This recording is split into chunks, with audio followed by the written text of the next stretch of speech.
Do you need to replace the Wi-Fi card on your Dell Vostro 5620? Well, I'm going to show you how. Also, you can click the link on the top right of the screen to find this part or tools or additional help on our website, including step-by-step written tutorials with detailed images. And now let's get into it.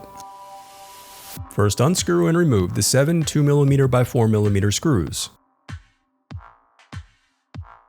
Then loosen the 2 captive screws. Remember, these 2 only loosen and cannot be removed. Then pry apart and remove the bottom base.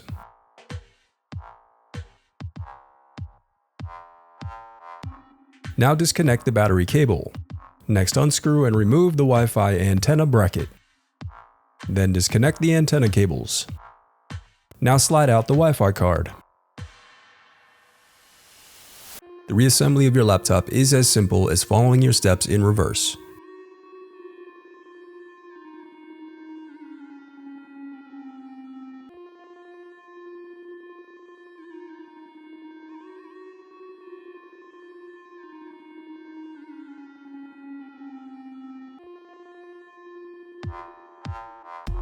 If you still need help, you can visit partspeople.com and view printable DIY instructions to help you along the way. We also have playlists of thousands of Dell tutorials for hundreds of different models, so keep checking back. Thanks for watching.